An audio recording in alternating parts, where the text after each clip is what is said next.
Welcome to Shelf Life, the show where every week we put one food and beverage brand on the table and take its social media apart. The good, the bad, and the thing everybody's about to copy and shouldn't. I'm Giovanni Gallucci. Across the table this week, back in the rotation, Chloe Dawn. Chloe, what'd you bring me? Nothing scrappy this week, Gio. I brought a giant. Trader Joe's. The store, not a product. And here's what bugs me. It's got the loudest fan base in grocery, and it barely posts. That's the exact reason I wanted it on the table. Trader Joe's does close to nothing on its own channels and has an army doing the work for free. Around 600 stores now, 40-some states, no online shopping, no delivery, and a cult that'd drive across town for a bag of frozen dumplings. So here's the question the whole episode. Did they build that on purpose, or get lucky and never touch it? I checked their Instagram. Couple million followers, and it's asleep. Then a fan account has just as many, wide awake. Hold on to that gap because it's the whole story. Let's take it apart. Start where you always start. The hook. Trader Joe's shows up in my feed. Why do I stop? Because the thing that stops you was never their post. It's a haul. Somebody standing in their own kitchen holding a bag they had to drive to a store to get, telling you it's about to sell out. Your thumb stops for the person, and the person is holding the product. Trader Joe's didn't shoot that. A customer did. So the hook is happening off their account entirely. Almost all of it. And the engine underneath it's the product drop. New items on the shelf constantly. Seasonal stuff, weird stuff. A chili and lime rolled corn chip people lose their minds over. Top voted item 4 years running. Every new product is a little piece of news. And news is the only thing that reliably stops a thumb. They built a store that always has a fresh headline in it. The Fearless Flyer does some of that too, right? The little paper catalog? The Fearless Flyer is the smartest old-school thing in all of grocery. A print newsletter with cartoon drawings and goofy write-ups, and it reads like a real person who's honestly excited about a cheese. That voice is a hook all by itself, and it's been that consistent for decades. When your paper catalog has more personality than most brands' entire content team, you've got a hook, whether or not you ever open TikTok. Grade it. On the hook, A-. Strong pull, real personality, appointment-level news every week. The minus is that the best version of it lives in a customer's hands and in a paper flyer, and almost none of it lives on a channel they actually control. Sit with that one, because it comes back to bite them. Point 2. Format fit. Are they using the right formats for the platform and the category? This is where the giant limps. Their real owned formats are two things, and they're both a little old-fashioned. The Fearless Flyer, which is print, and a podcast called Inside Trader Joe's that their own marketing guys have hosted since 2018. Both are good, both fit the brand. Neither one lives where the audience actually is, which is short-form video. And the short-form video about Trader Joe's is huge. Enormous. It's just not theirs. The category moved to a 15-second haul filmed under fluorescent lights, and Trader Joe's handed that whole format to its customers and walked off. You can argue that's genius. Let the fans own the format fans are best at. But there's a bill. When you don't show up in the format, you don't get to shape it. You're a topic, not a voice. Does that actually cost them anything? If the fans are winning? It costs them the narrative. The day a fan trashes a new item and it catches fire, Trader Joe's has no native voice in that format to answer with. They can't step into a conversation they were never standing in. The fans set the story and the brand reads about it later. That's a lot of power to hand away to save a little effort. So the podcast and the flyer, those a mistake? No, and this is the part I want operators to hear. The flyer and the podcast fit exactly what Trader Joe's is, a store that sells discovery and personality. A slow, warm, wordy format suits a brand built on browsing. The mistake isn't the formats they run, it's the format they refuse to run at all. Give me the grade. Format fit, C+. The formats they own, they run well and on brand.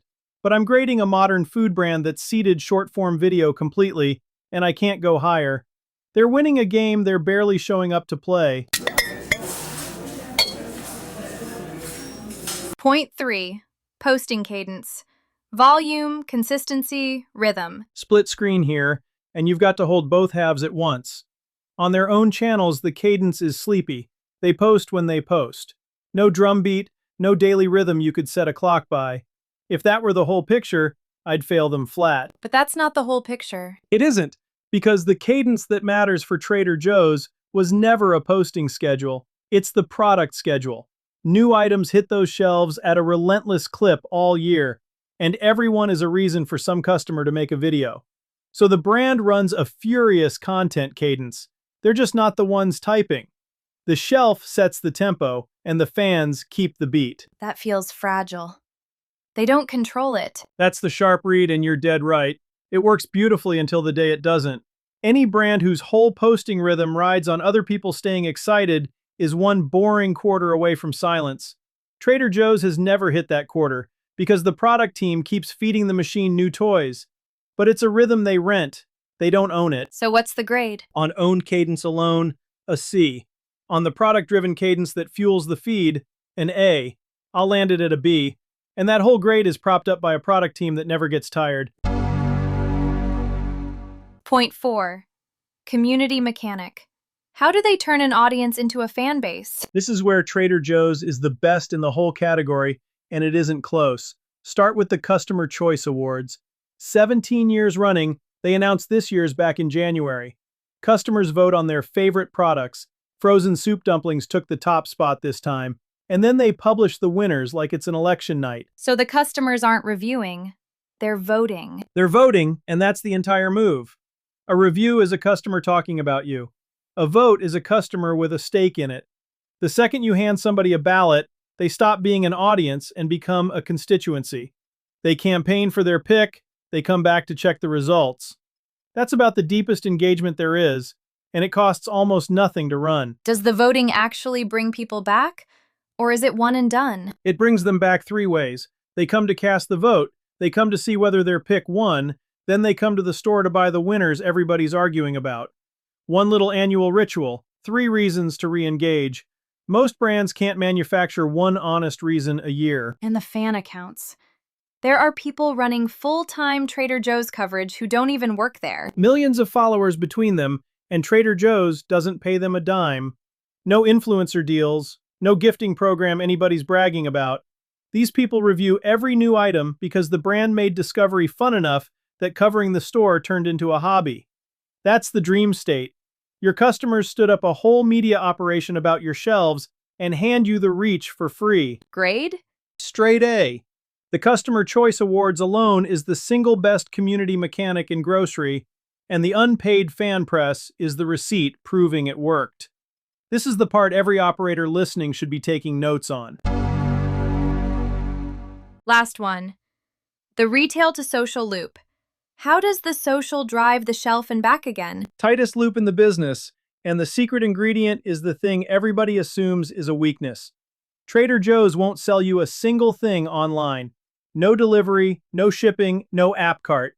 You want the dumplings? You get in the car. Which sounds like they're leaving money on the table. On paper, sure. In practice, it's the whole engine. Because you have to physically go, the trip becomes an event, and events get filmed. You do the haul, you post the haul. 3 friends put Trader Joe's on their Sunday list. They go, they film, it compounds. Ship straight to your door and the haul video dies. Because now there's no trip and no trophy to show off. And the scarcity feeds it. Scarcity is the accelerant. Seasonal items, limited runs, things that genuinely sell out and don't come back. When a product might be gone next week, the video gets urgent, and urgency is what travels farthest on social. So the loop runs. See the haul, drive to the store, grab the thing or miss it, film your own, spins faster every holiday. No paid media anywhere in it. It's basically a machine that runs on gas the customers pay for. Every drop of it. The customer buys the product, films it for nothing, and drives the next customer through the door. Trader Joe's just keeps the shelves interesting and stays out of the way. Grade the loop. A. The no e-commerce call looks stubborn from the outside, and it's actually the smartest thing they do. They turned a shopping inconvenience into a reason to make content. Almost nobody has the nerve to leave that much online revenue on the table to protect the trip. Trader Joe's does, on purpose, and it pays them back in reach they never have to buy. So put a bow on it. One thing they should fix first. One thing, stop leaving the own channel lying on the floor. I'm not telling them to get loud or chase trends, that'd break the spell, but they've got the most passionate fan army in grocery, and they hand those people almost no raw material. Show up in short form, even a little. Feed the fans better stuff to remix. A brand this beloved posting this thin is walking past reach that's already paid for. And the mistake everyone copying them is about to make? This is the one that worries me, because I'm hearing it in pitch meetings now. A brand looks at Trader Joe's and says, they barely post and they're massive, so let's gut the content team and let the fans carry it. That's the trap with a bow on it. The fan army is downstream of 600 stores, a river of new products, and 30 years of earned trust. Trader Joe's bought the right to post nothing. You haven't. Copy the silence without the product engine under it, and all you've built is silence. So don't cosplay the results without doing the work. That's the episode. The fandom is the reward, not the strategy. You build the reason first, and the army shows up second, never the other way around. That's the teardown. Trader Joe's, on the table, in pieces. Before we go, one thing for the operators listening. If you've got a food or beverage brand with real customers who love you and a community that just sits there quiet, that isn't a luck problem, it's a management problem. Somebody has to turn those customers into a fan base. Run the comments, find the people already posting about you and pull them in close. Build the votes and the little reasons to keep showing up. That's the work I do, community management, and the whole UGC engine that comes with it. I wrote the social framework a lot of food and beverage CPG brands are running on, so I know how this machine gets built. If you've got the customers but not the community, come find me. It's gallucci.net or DM at gallucci.net on Instagram or LinkedIn. Good place to leave it. That's shelf life. New brand on the table next week. I'm Giovanni Gallucci. Thanks for listening.